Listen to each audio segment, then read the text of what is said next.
cura, em primeiro lugar, ela é da vontade de Deus. Se você não crê que a cura é da vontade de Deus, esse é um ponto central na sua cura. Você não tem aonde firmar a sua fé. Aonde a sua fé é firmada? Na ideia bíblica que Deus quer curar. Pense comigo. Se você tem dúvida desse primeiro princípio, você não terá fé em nenhum outro. Qual a ideia das pessoas? A ideia das pessoas é: se for da vontade de Deus, eu serei curado. Aonde mora o problema nesse tipo de pensamento?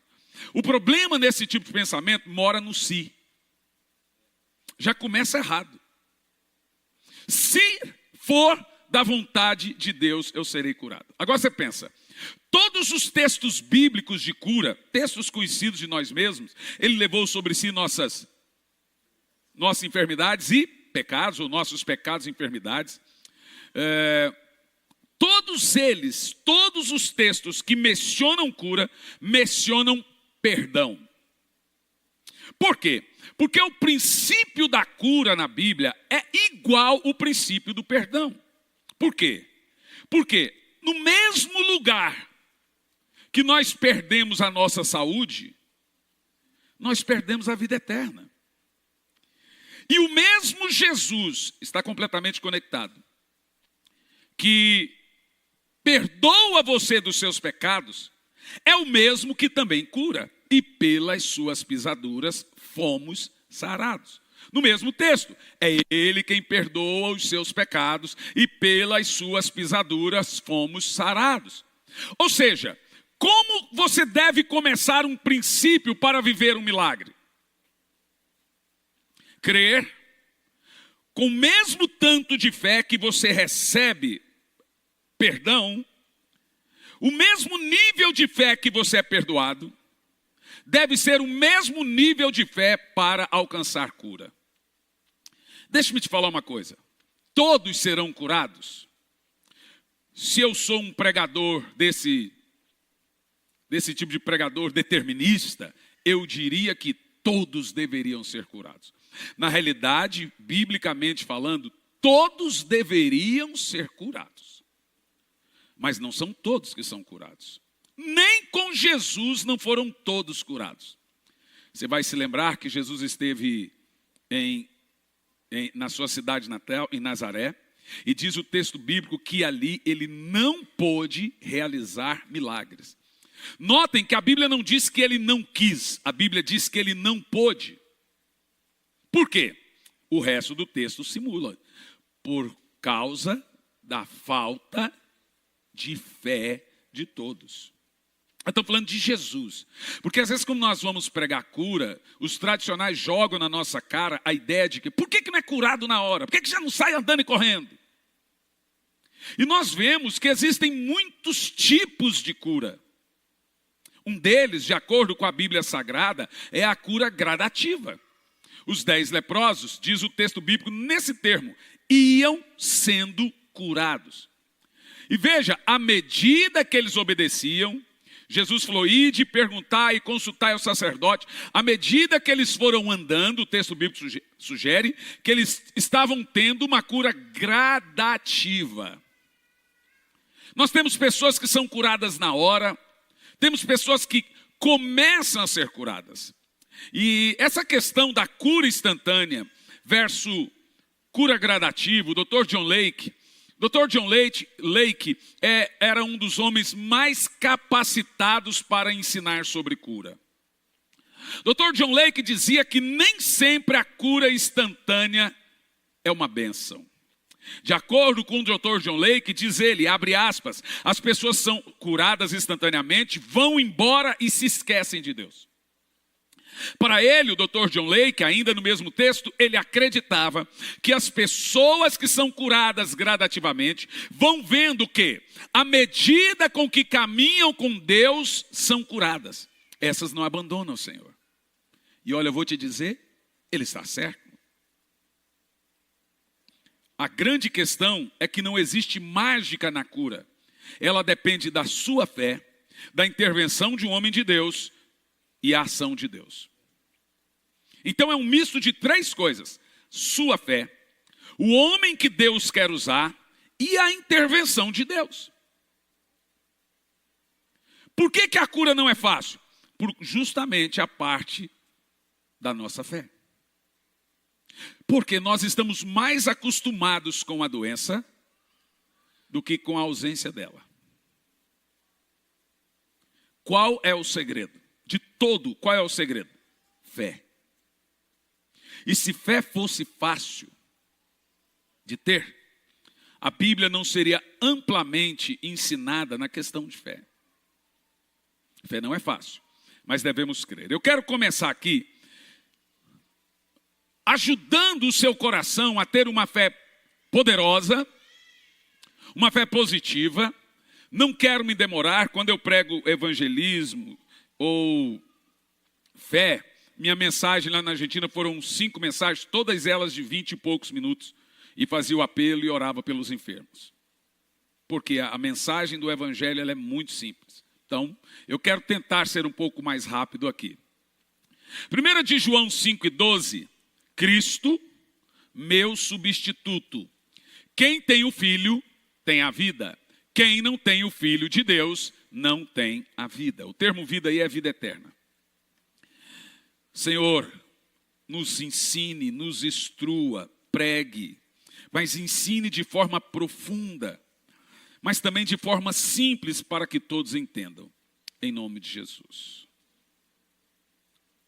Você sabe, tivemos há pouco aí a Páscoa, e o que vimos na Páscoa foi uma história de guerra e de amor. Guerra porque Jesus anulou Satanás com sua morte e ressurreição. E quando Jesus anulou Satanás, de acordo com a afirmativa bíblica, ele despojou Satanás de toda a sua autoridade. Escute, a morte de Jesus vai além do fato de apenas Jesus ter morrido por nossos pecados. Isso faz parte. Mas existe um fato sobrenatural que é a batalha espiritual entre a história de Jesus e toda a história de Satanás. E ali na cruz do Calvário, a Bíblia diz que ele despojou todos os principados e potestades. E a palavra que nós lemos no texto é anulando Satanás. E quando Jesus anulou Satanás e despojou Satanás de sua autoridade, que Adão tinha dado a ele por causa do pecado, olha o que eu vou dizer. Foi você em Cristo que fez isso. Eu entendo porque você não esboçou nenhuma reação. Talvez você não conheça profundamente essa ideia da substituição. Escute, Jesus precisaria vencer o diabo? Responda. Ele precisaria provar alguma coisa para todo o inferno? Ele teria lá, antes da fundação do mundo e tudo, falar, um dia eu vou ter que vencer o diabo, porque o diabo é meu inimigo? Então por que ele fez isso? Porque você teria que vencer o diabo. O diabo roubou sua herança, levou o homem ao pecado, e escute, isso é muito importante. Quando Adão pecou, você pecou em Adão.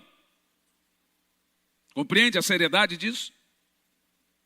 Então alguém pode dizer, não é justo, eu não fiz nada. Verdade, eu também não acho justo. Mas quando Adão caiu, você caiu com ele. Quando Adão pecou, era você pecando em Adão. É o nosso pai, todo o nosso DNA veio dele, e isso não mudou. Então, se quando Adão caiu, eu caí com ele, quando Adão morreu, eu morri. A Bíblia diz que tínhamos sem Cristo morte eterna. Todos nascem para ir ao inferno. Ninguém nasce para ir para o céu. Por causa do pecado original, o homem agora, sem cometer nenhum pecado, ainda assim nasce pecador. Por quê? Adão foi o meu substituto no pecado. E não importa se é 6.000 anos atrás, ele é seu pai. Não é verdade? E o pecado, ele vem na corrente sanguínea do homem, vem por todas essas gerações até chegar em nós. Se pegar o carbono 14 e achar ali os restos mortais de Adão e fazer ali um dado científico com carbono 14, você vai ver que o DNA que está em Adão é o mesmo DNA que está em nós. Ou seja, achamos então o pai de todos. O que nos une a Adão, presta atenção, o que nos une a Adão são duas coisas: a natureza e o pecado. A Bíblia diz que por causa de Adão, todos pecaram, e agora afastados estão da graça de Deus. Se você conseguir colocar para mim, Tiago, não mandei para você os textos, mas Romanos 5, versículo 17 em diante. Romanos 5, 17 em diante. Preste atenção nisso. Pois, se pela transgressão de um só homem, quem é esse homem? Fale o nome dele. Adão. Por causa da transgressão de um só homem, a morte reinou por meio de Adão. Muito mais os que recebem da transbordante provisão da graça. Eu quero que você leia essa palavra bem alto, que eu vou falar sobre isso. O dom da justiça. Mais alto. Vamos lá. Reinarão por intermédio de um único homem, Jesus Cristo. Então presta atenção, nós temos dois substitutos nesse texto. Um para a morte e um para a vida. O primeiro substituto é Adão. Ele estava trabalhando por você quando ele caiu. Adão estava ao serviço de sua descendência. Adão estava ao serviço da sua descendência. Adão estava ao nosso serviço. Quando Adão caiu, ele comprometeu toda a sua descendência. A Bíblia deixa claro, pelo pecado de um só homem. O que você fez para merecer o pecado? Nada. Você estava ali pecando? Pessoalmente não, mas em Adão sim. Então pense comigo, o que a Bíblia vai nos ensinar com isso? Diz o seguinte: a morte reinou. É importante você parar para pensar nesse ponto, porque a doença é a morte reinando.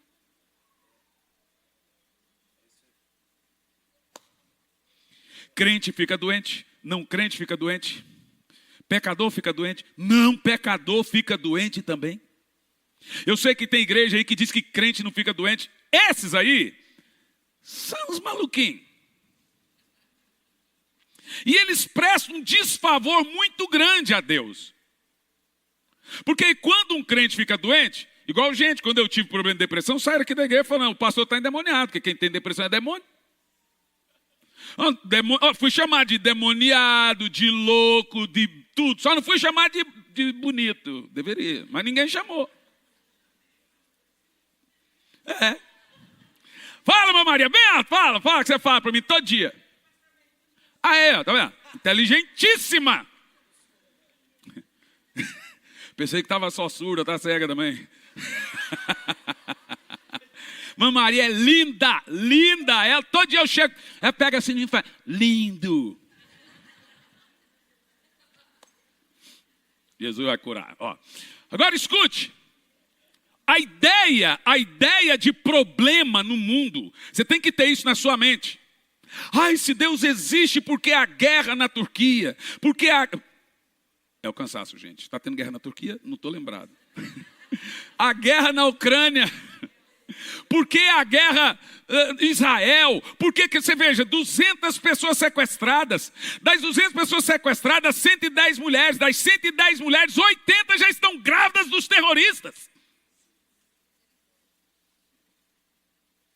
Quem é o culpado disso? O miserável do Adão. Porque olha o que diz a Bíblia: a morte reinou, a maldade reinou, a doença reinou.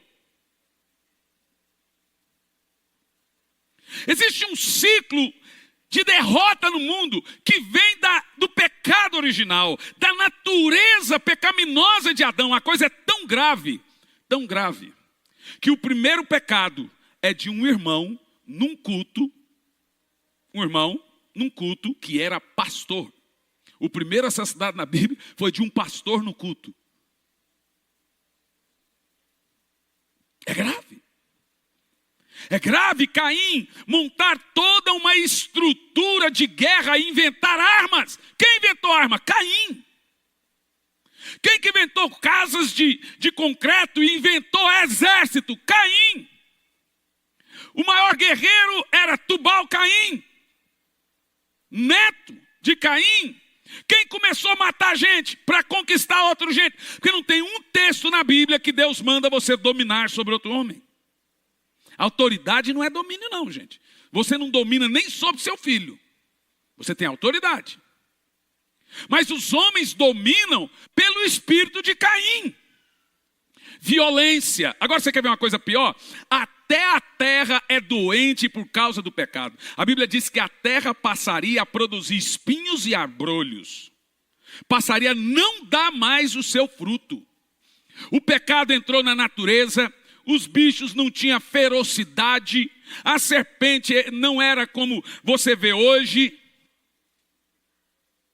Então, quando você vê isso tudo, são obras, frutos de uma queda, de um pecado. Como o texto bíblico diz, o primeiro substituto é Adão. Você vai ter que fazer uma escolha. Se você prefere o primeiro substituto ou o segundo. Adão estava no seu lugar, pecou, todos agora foram destituídos da graça de Deus. E tem um ponto importante na curva, que é importante para você pensar. Antes de Adão pecar, Deus mandou Adão comer da árvore da vida. E disse, não coma da árvore do conhecimento do bem e do mal. Essas duas árvores estavam plantadas no centro do jardim. As duas eram visíveis. Então Deus mostrou para Adão, aquela árvore você deve comer. Aquela árvore você não deve comer. O miserável foi e comeu a que não devia. E aí Deus antes tinha mandado Adão comer da árvore da vida. Agora quando Adão caiu, quando Adão pecou, a Bíblia diz que Deus colocou 2 querubins na porta do jardim para Adão não entrar e não comer da árvore. Agora é estranho. A mesma árvore que Deus tinha mandado comer, agora é proibido comer. Por quê? Porque a árvore da vida era a árvore da eternidade. Você imagina Adão agora, pecador e eterno, seria um demônio. Então o que Deus fez? Ele proibiu que Davi comesse. Está difícil hoje, irmão. Acho que Davi deve estar falando de mim lá no céu, Abraão, quem mais? Isaac, Jacó. Ele proibiu que Adão comesse da árvore da vida, para ele não se tornar um demônio, e não haveria chance de retorno nosso. Se Adão tivesse comido da árvore da vida, nós nunca veríamos a Cristo. Ele seria um demônio com vida eterna. É muita graça de Deus, não é verdade? E por que Deus mandou Adão ir embora? Justamente para que ele também não se tornasse como um demônio rebelde. O fato de Deus mandar Adão embora do jardim foi pura graça de Deus pensando na gente. Depois eu trago de volta. Senão ele seria um demônio. Eu acho esse ponto muito importante porque nós temos o segundo substituto aqui nesse texto. Qual é o segundo substituto? Pode deixar o texto. O primeiro substituto é Adão. Aí ele diz o seguinte: se pela transgressão de um só homem a morte reinou por meio desse, muito mais os que recebem da transbordante provisão de graça, o dom da justiça. Como é que você recebe o dom da justiça? reinarão em vida. Presta atenção. O texto aqui não diz que você vai reinar lá no céu. Você vai. Mas a promessa de Deus é que existe o reinar também aqui enquanto estamos em vida. Quando você reina, a depressão não reina. Quando você reina, a angústia não reina. Quando você reina, a enfermidade não deve reinar. Reinar aqui. Há uma promessa de Deus que nós reinaríamos em vida. Eu sei que tem pregadores que dizem a você que o reinar em Deus é só quando chegar no céu. E você deve pensar só no céu e abdicar-se, isolar da sua vida aqui a terra. Mas a promessa bíblica é aqui, ó, reinar em vida. Agora, o que te faz reinar em vida? Você leu no texto. Repita comigo bem alto. O dom da justiça. Mais alto. Por isso que eu acredito que você pode dizer em alto e bom som: em Cristo eu venci Satanás. Quem venceu Satanás foi Cristo. Mas você deve se lembrar que você estava nele. E ele fez isso por sua causa. Jesus não precisa vencer o diabo não, gente. Jesus já é vencedor. Ele teve que vencer como homem carnal justamente porque não vou vencer o diabo sendo Deus. Então ele teve que se esvaziar, ter fraqueza, para que ele assumisse a forma de servo, de homem, para que ele pudesse vencer o diabo e você vencesse o diabo nele. Se tem uma coisa que o diabo não quer que você saiba, é que você é mais que vencedor. O diabo quer que você ande em derrota. O diabo quer que você ande em fracasso. O diabo quer que você se autodeprecie. Eu estou triste, eu estou com depressão, eu estou não sei o que, eu estou isso. E se entrega.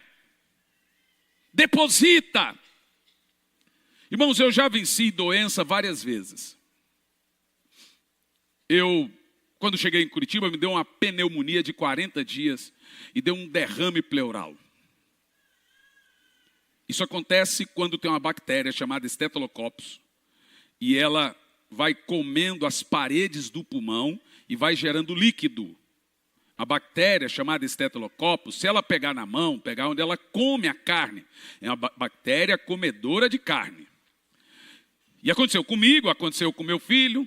Quando eu fiquei internado, eu tive 3 paradas cardiorrespiratórias. 40 dias depois eu estava curado. No caso do pastor Jean foi mais complicado. Nós fomos pregar no Rio de Janeiro e ficamos hospedados num quarto de hotel muito velho, cheio de mofo. E o hotel colocou um colchão para ele dormir embaixo do ar-condicionado, quer dizer, ar-condicionado grande, cheio de ácaros, coisa arada toda, e quadrado assim, grandão. E o colchão ficava embaixo. E também a negligência dos pais, né? Pai de primeira viagem. Então a gente deixou ele dormindo ali. Ou seja, já saímos de lá, ele com febre. E febre alta, e a gente vai esperar. Fomos para o hospital. Olha, tem uma manchinha aqui no pulmão, mas nada com que se preocupar. Pode levar para casa. Levamos para casa, 2 dias ele retornou e um pulmão, um lado inteiro já estava completamente comprometido. Não, vamos internar ele por 5 dias. Ficou internado por 5 dias, saiu, voltou no outro dia. Ele foi e voltou umas 2 vezes, talvez mais.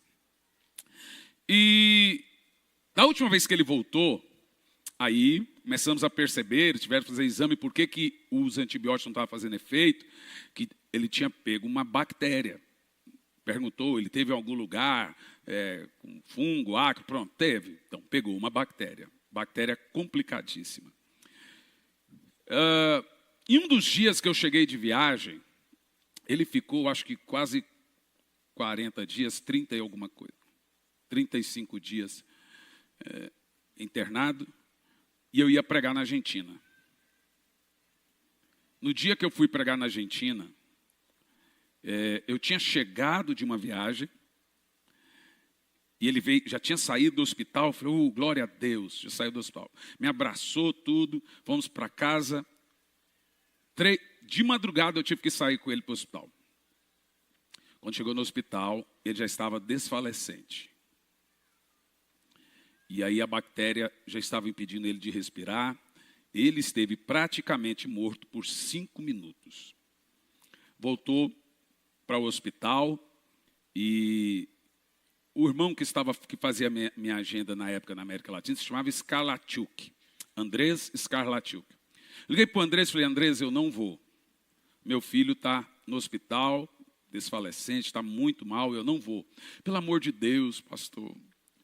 Olha, só de caravana e ônibus, são 200 e poucos ônibus no estádio. Não faça isso. Falei, irmão, você tem que entender que eu estou com meu filho morrendo no hospital. Para mim, pode 1 milhão de pessoas na praça na Argentina. Eu não posso fazer isso. Aí, minha esposa falou assim, amor, vai para a Argentina. Cuida da obra de Deus, cuida das coisas de Deus, e Deus cuida do seu filho aqui. Pode ir, descansa seu coração. Então, de dia eu ficava com ele, à noite a mãe, ou às vezes revezávamos, fui para a Argentina. Quando eu cheguei, era 2 dias de cruzada, o estádio lotado, sobrenatural.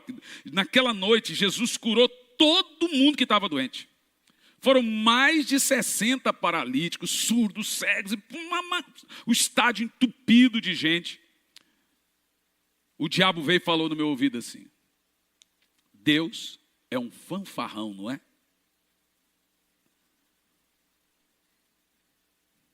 Curou todo mundo aqui hoje e deixou seu filho morrer. Sabe o que a psiquiatria chama de pensamentos intrusos?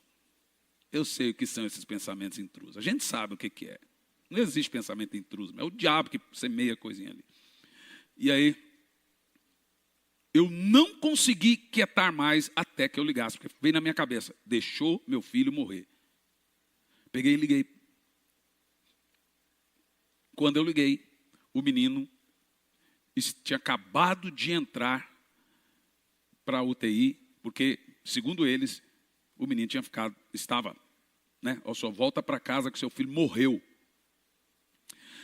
Aí, a médica não contava para minha esposa. Falou, não vamos contar para ela, vamos contar para o pai e para a avó, para a mãe, não sofrer tanto. Falei, mas o mais fraco era eu. Eu estava longe, irmão, quando eu ouvi isso, eu estava perto de subir para o púlpito para orar para o povo. E eu ouço do outro lado, seu filho morreu.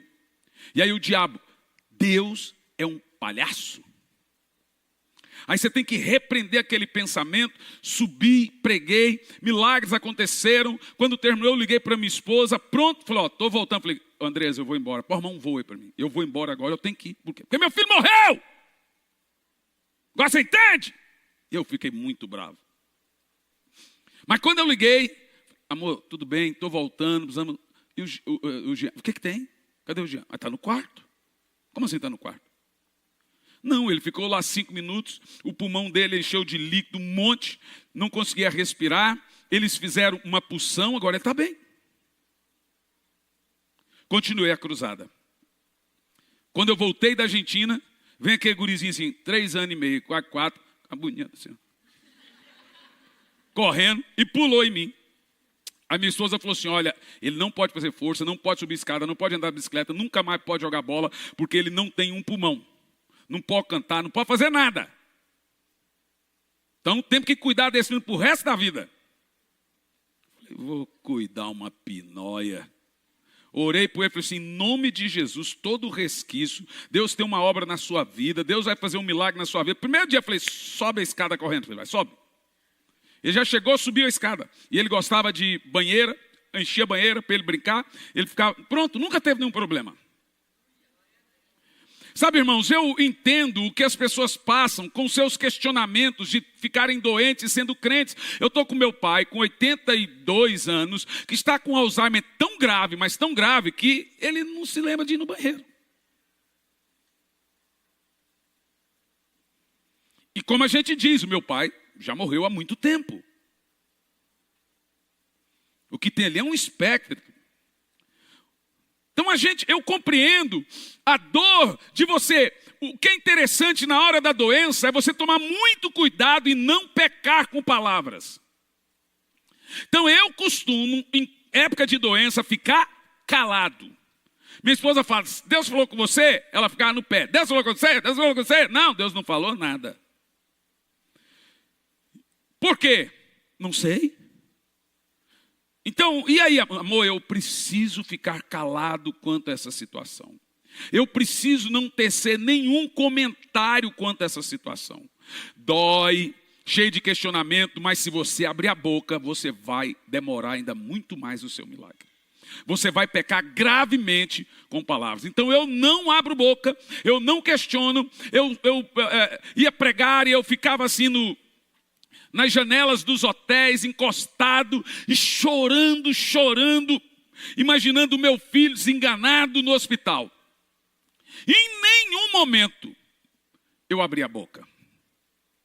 Mas teve um dia que eu estava dormindo e eu ouvi alguém mexendo no meu corpo e uma voz assim, ó, pss, pss. Levantei e fui para o sótão, dobrei o joelho. Eu não tinha oração para orar, mas eu tinha ouvido para ouvir. Só dobrei o joelho e eu ouvi uma voz desse jeito, me diga quando eu menti para você. Fala para mim quando eu prometi e não cumpri. Me diga quando eu errei como um homem. Eu disse, nunca, Senhor. Então por que passou pela sua cabeça que você perderia o seu filho? Se eu falei que não perderia. Se eu falei, ainda que morra, viverá. Eu tinha ouvido a Deus, eu estava no hotel e eu ouvi a Deus dizendo, descansa, sobe, prega.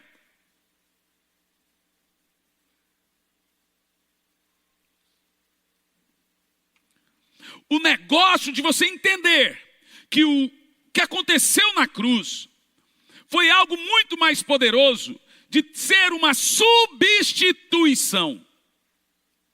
A cruz do Calvário foi: eu subi com Jesus na cruz. Eu era o pecador, Jesus o justo. Quando Jesus morreu, eu morri com ele. Quando ele ressuscitou, todo aquele que nele crê, ressuscitou com ele para a vida eterna.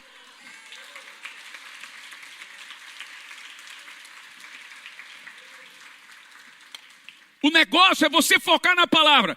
Eu estava nele ali na cruz. Eu estava nele quando ele foi ao inferno e tomou a chave da vida e da morte e triunfou sobre o diabo. Jesus não precisa triunfar sobre o diabo, mas eu triunfei nele. Ele me colocou nele e disse, vamos ali no inferno, vamos ali vencer os demônios, vamos ali vencer a escravidão. Quando ele desceu no inferno, eu desci ao inferno. Quando ele tomou a chave da vida e da morte, eu estava nele. Quando ele ressuscitou no terceiro dia, eu também ressuscitei com ele para a glória de Deus. Vamos lá, alguém aqui que crê nisso? Aleluia! Entenda, em Cristo eu venci o diabo. Eu o despojei de sua autoridade. E quando Jesus ressuscitou, eu estava com ele. Gente, isso é uma verdade muito poderosa. Isso é uma verdade sobrenatural. Ou seja, o que eu devo entender com isso? Que você pode confiadamente dizer, mas Deus, sendo rico em misericórdia, com seu grande amor com o qual me amou, mesmo eu estando morto em minhas transgressões em pecado, vivificou-me juntamente com ele. Então a necessidade de vencer o pecado e o diabo não era de Cristo. Em Cristo morri, com Cristo fui ressuscitado. Se Jesus venceu o pecado, eu estava nele fazendo isso. Agora, o texto lido ali, é que eu estou espiritualmente assentado com ele nas regiões celestiais. Você está aqui no corpo, mas espiritualmente você está nas regiões celestiais. O texto lido em questão, 1 de João 5,12 diz: aquele que tem o Filho tem a vida. Entenda, a partir do momento que você recebeu Jesus, você recebeu a mesma vida que ele, vida eterna. Você está nele agora, assentado com ele, reinando nos lugares altos. Isso significa que você precisa ser confiante quanto a isso. Eu sei que a dor é grande, e a dor deixa a gente, dependendo do nível de dor, deixa a gente irracional. Dor deixa a gente sem pensar.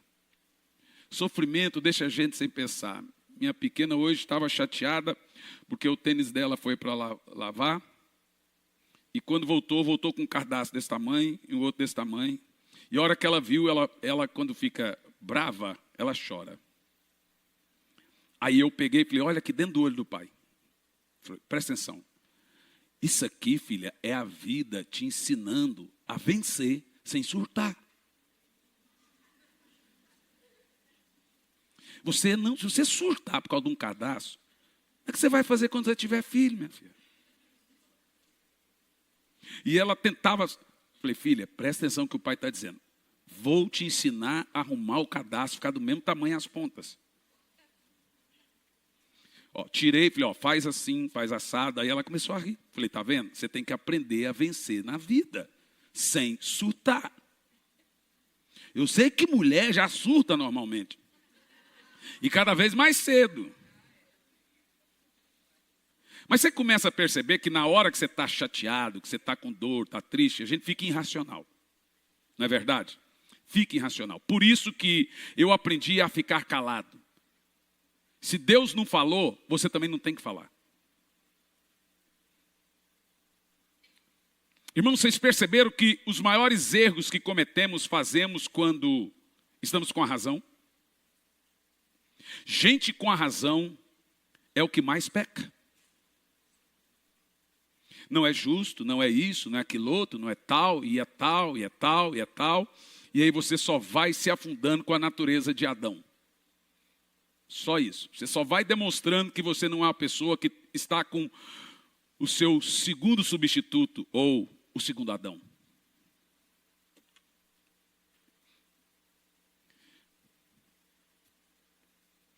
Ter confiança que quando Deus olha para você, Ele te vê como filho dele.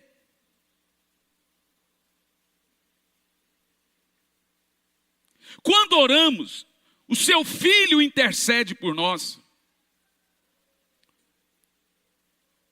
Então, atender uma oração do justo, olha aí, isso é sério. Atender a oração do justo é atender um pedido do próprio Cristo, que é o meu substituto. Se eu entro com confiança no trono da graça, eu entro que Jesus abriu o caminho. Então, quando eu oro, o céu atende o seu pedido, porque há uma ordem no céu dizendo: é filho de Deus. Você tem direito a ser atendido. Diga amém.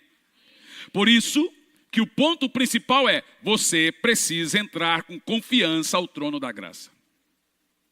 O texto mais poderoso diz assim: pois agora entramos com confiança no trono da graça. Gente, o que tem nesse trono da graça? Todas as bênçãos das regiões celestiais. Veja, qual milagre, qual bênção você precisa hoje? Ela está disponível a você. Será que isso te empolga? Eu sei que sim, apesar de serem curitibanos e não dá para perceber, eu sei que você está empolgado. Isso quer dizer que você não precisa se intimidar, seja confiante. Não tenha medo, não ande com medo, não ande com ansiedade, depressão, seja confiante. Jesus foi confiante. Você tem a natureza de Cristo. Tenha, portanto, a mesma confiança que Jesus teve, sabendo que iria ressuscitar. Tenha a capacidade de Cristo, pois nós temos a natureza dele. Isso é muito importante. Eu posso curar os enfermos, pois ele curou. Tem autoridade sobre o reino das trevas, que ele também teve. E espiritualmente, no reino espiritual, eu posso ir ao inferno em oração e retirar um familiar meu lá das garras de Satanás, dobrar os joelhos e arrancá-lo pelo poder do sangue e do nome de Jesus. Hoje, eu recebi um testemunho, a irmã deve estar nos assistindo lá dos Estados Unidos. Ela estava no culto e ela sentiu, mãe, né, que na hora do culto ela devia pegar firme e orar pelo filho. É isso, pelo filho. Orar pelo filho. E ela começou a orar em línguas e começou a orar firmemente pelo filho. Alguma coisa passou na mente dela que ela deveria orar forte pelo filho. Esperou terminar a reunião. Ligou para o filho. O bombeiro atendeu o telefone. Filha, a sua filha está indo para o hospital, porque ela bateu o carro feio. Gente, coração de mãe é um negócio, é quase um terceiro poder. Ela correu. Quando chegou lá, o carro que tinha batido nela foi aberto pelo bombeiro com máquina. O carro da menina todo destruído. Os outros passageiros para a UTI. Quando ela chegou na filha, sabe o que aconteceu com a filha? Quebrou o pulso. Só o pulso. Na mesma hora o Espírito Santo falou assim, ó, isso é agir com fé. Isso é agir com fé. Uma irmã, eu li isso num livro recente de avivamento. A irmã estava no culto. Ela sentiu que deveria orar por irmão fulano de tal. Pegou e mandou um papel. Pastor, Deus mandou toda a igreja orar forte pelo irmão ciclano. Então a igreja começou a orar forte por esse irmão. E ela era piloto nos Estados Unidos, desses aviãozinhos que jogam veneno nas plantações e tal.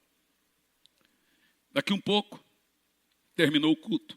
Ela vai ligar para esse irmão, a esposa atende. Seu irmão está no hospital, o avião dele caiu. E ele está vivo? Ele quebrou a perna, mas está vivo.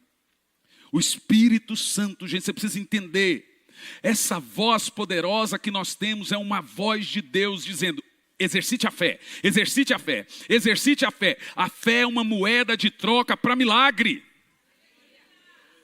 Exercite a fé, exercite a fé, exercite a fé. O problema é que quanto mais vão passar os anos, essa geração de crente vai ficando mais mimizenta, coitadíssima. O coitadismo é inimigo da fé, e a fé é inimigo do coitadismo. É mais fácil sofrer e se fizer fazer de coitado, joga a fé. Ah, mas se não acontecer nada, lá no céu Deus te conta. É verdade. A Bíblia me manda ter fé. Se nada acontecer com a fé, já não é da minha alçada, é de Deus. Agora, a Bíblia não manda eu ficar no critério de Deus. Por exemplo, qual é o critério de Deus? A vontade dele. Qual é o meu? Ter fé e crer. Se não acontecer com a fé, o critério é dele, ele se vira. Mas a Bíblia não manda você filosofar no critério de Deus. Ah, eu não sei, Deus não é da vontade de Deus. Isso não é critério seu. Critério seu é creia. Se Jesus não curar, aí você vai fazer o quê? Senhor, seja feita a tua vontade. Porque aí é critério de Deus. Mas o que o povo faz? Eles se metem no critério de Deus e dizem, se Deus quiser, se Deus for da vontade. Você está vendo? Não foi da vontade. Gente, o que Deus manda você fazer é crer. Se creres, verás a glória de Deus. Estávamos agora na Argentina. Há 3 anos e meio atrás, chegou uma menina, líder do louvor da igreja. E chegou com um diagnóstico, líder do louvor. Pastor, eu estou com metástases. Gente, a menina mostrou o raio-x inteirinho. Metástases. Sabe onde que começa as metástases? Sabe por que não? Começa na medula. Por quê? Por causa da químio que vai mudando todo o seu sangue medular. Ele começa na medula, a maioria deles. Quando eu vi a medula inteirinha de câncer, a menina tinha 1 semana de vida. Nós oramos por ela. Ela foi curada. Mas, no 3 anos. Na outro ano eu voltei, ela vem com a cabeça inteira raspada. E aí, você foi curada? O médico disse que ainda não, então eu estou com esse tratamento e tal. E vai indo. Agora nós chegamos lá. De repente eu vejo uma menina cantando, bonita, o cabelo grande. Eu falei, pastor Walter, aquela menina ali, né, é pastor Hernani. Ela fez todos os exames de novo. O antes e o depois. A hora que eu abri o exame, hoje não tem uma fagulha de tumor na medula, ou não sei aonde tinha, etc. O médico falou assim, olha, não vou dizer que é milagre, mas olha.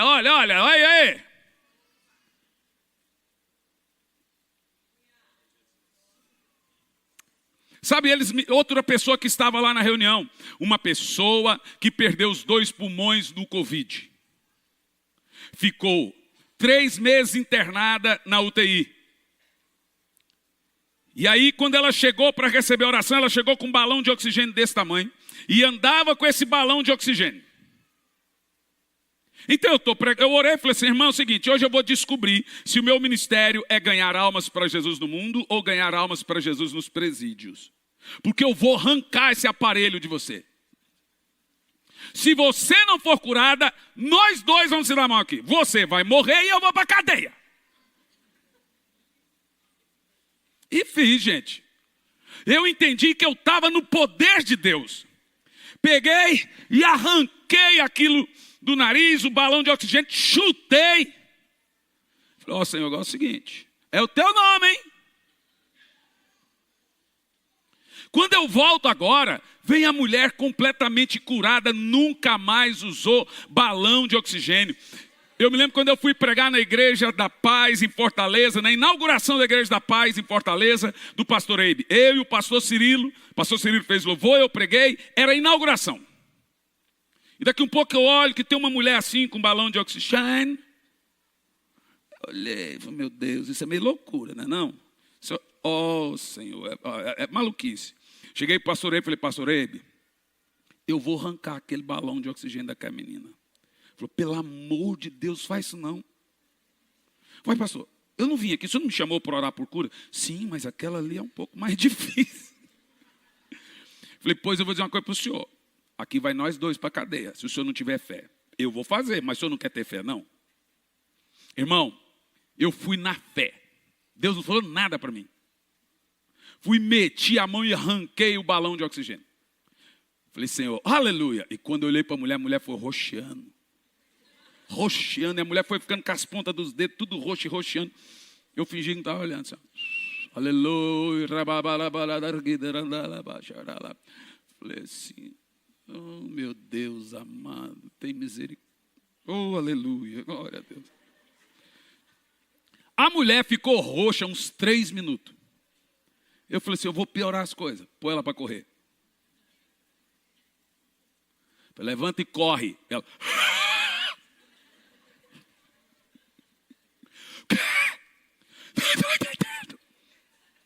Corre, mulher.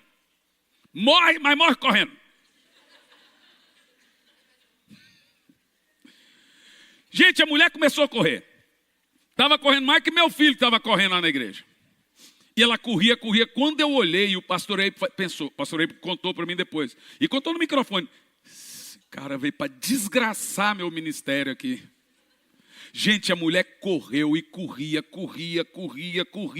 completamente curada até hoje. Hoje é obreira do Senhor lá na casa de Deus. É claro. Uma vez estava eu, pastor Cirilo, David Quila, na bola da Suflama em Manaus. E chegou um cara numa cadeira de roda. A mulher dele levou ele, a filha e o filho levou ele, e o cara com a cara assim de bad boy. Eu desci e perguntei, você Quer ser curado? Ele, não. Falei, ah, tá, já vi, entendi. Você é bad boy, né? Você é o bad boy, né? O que você está fazendo aqui? Ele falou, olha para mim, me arrastaram. Fala para mim, que escolha que eu tive?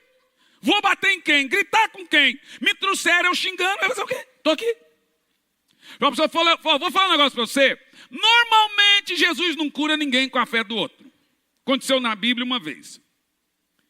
Mas eu estou olhando para sua mulher aqui, está chorando. Seus filhos chorando. Todos ali estão crendo no milagre. Mas eu não. Ah, você é o brabão. Então, você é o brabo. Ah, tá bom. Então, vamos fazer o seguinte. Eu vou orar. Nem adianta, pastor. Tem certeza? Disse, não. Virei a cadeira dele de costa para mim. Segurei a cadeira. Irmão, hoje eu seria preso. Irmão, tem no YouTube, tudinho. Você digita lá, Cruzada Hernandes Santos, todas elas estão lá. Todas. Em Brasília, no Rio de Janeiro, em Manaus, está tudo lá. Eu virei a cadeira. E orei, Senhor, esse miserável desse homem não quer ser curado. Ou quer e quer ser o brabo com a esposa. Senhor, eu sei que é a fé de uma pessoa. Olha para a esposa, olha para os filhos. Eu oro em nome de Jesus. Ande em nome de Jesus. Ele continuava com o olho assim. Anda em nome de Jesus. Gente, o cara se embolou no chão lá. E levantou. Quando eu olhei para ele, eu falei assim, ô infeliz, você está andando. O cara andou por causa da fé da esposa, andou por causa da fé do filho, andou por causa da fé da filha e andou por causa da minha fé. Falei, e agora? Jesus cura ou não? Aí o cara se destruiu inteiro.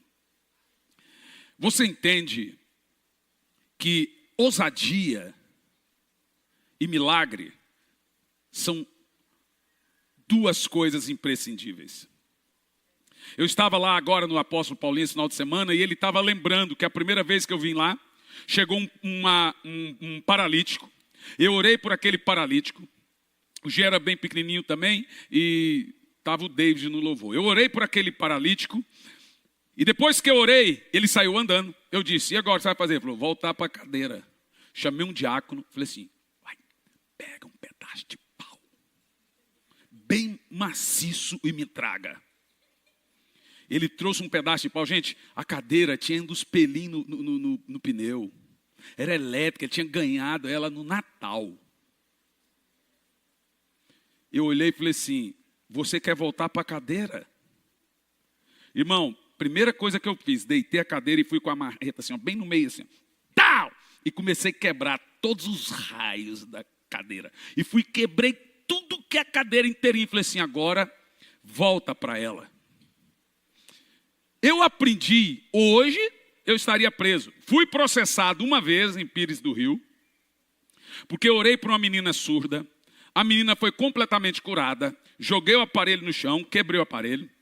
E aí o tio ateu, que era advogado, a menina, toda a cidade viu, uma cidade pequena, me processou por falsa cura. Só que a menina foi curada. E o juiz que pegou o caso estava no culto.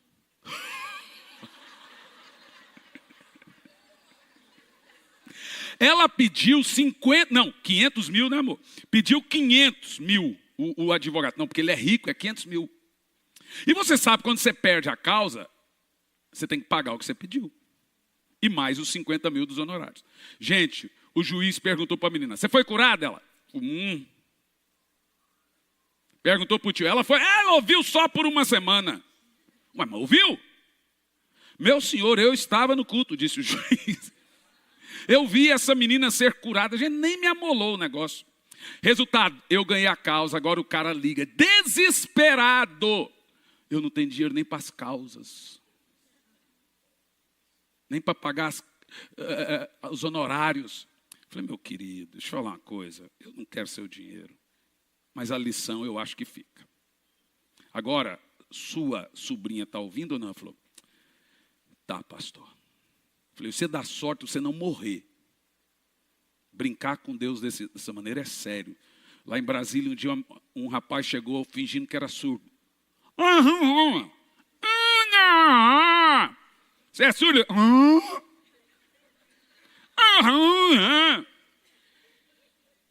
Eu olhei assim para a cara dele.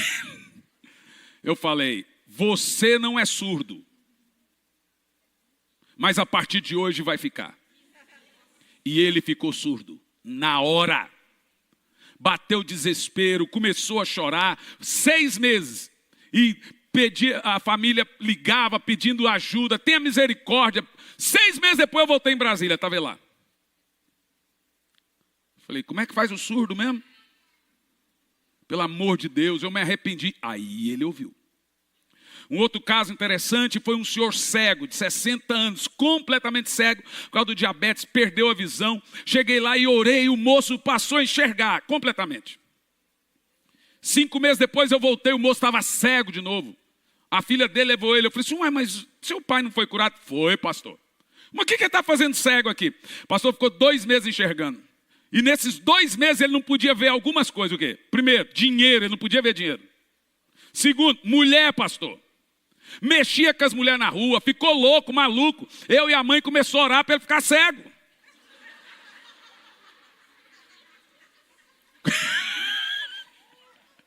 Gente, vocês têm que ler o meu livro. Vocês têm que ler o meu livro, Curando os Enfermos em Nome de Jesus. Você vai dar muita risada, é cada coisa. Eu olhei para ela, olhei assim para ele, falei assim, então você está me dizendo que esse rapaz passou a enxergar, ficava mexendo com mulher na rua? Sim, senhor, pastor. Eu falei assim, ó, fala no ouvido do senhor, eu não vou orar para o senhor. O senhor vai para o céu, cego. Se o senhor for curado, o senhor vai para o inferno. Mas eu não tenho essa parcela, não.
Nós precisamos entender, gente, no reino da cura, a cura funciona quando Cristo substitui você diante de Deus.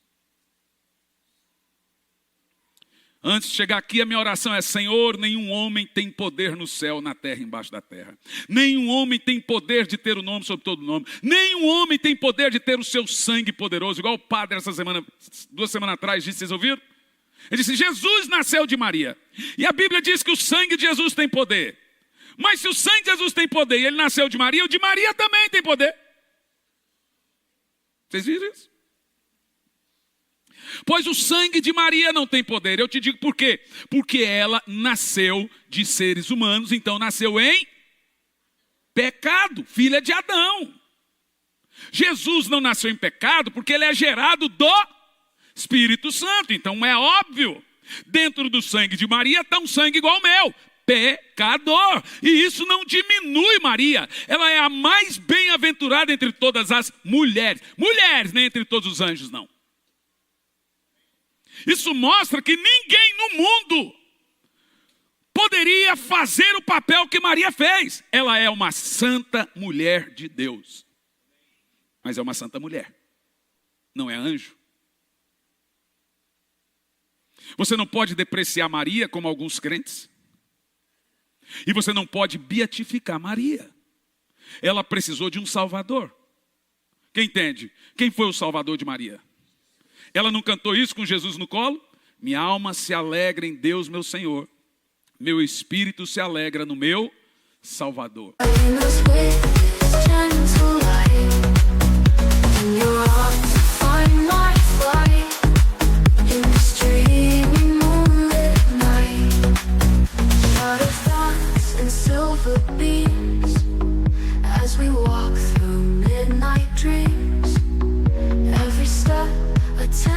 outside, beneath the cold, endless sky. The world fades away, it's just us two, wrapped in the glow of the midnight blue. In the silence, love's pure and true, dreaming in the light of you. Whispers of the nighttime breeze, we move with such tender ease. Every star a promise made, in this moonlit serenade. Foi ela que disse que Jesus era o Salvador dela. Então, o ponto que eu quero te dizer é o seguinte: eu vou orar pelos enfermos agora. Vamos ungir os enfermos. E você saiba que Jesus assumiu o seu lugar também nas suas doenças. Vamos orar, que tem gente doente, desenganada. A gente tem 1 dia de vida, 2 dias de vida, muita gente ali. Pai, nós liberamos milagres. Depois queremos ouvir os testemunhos. A cura agora sobre todos que estão assistindo.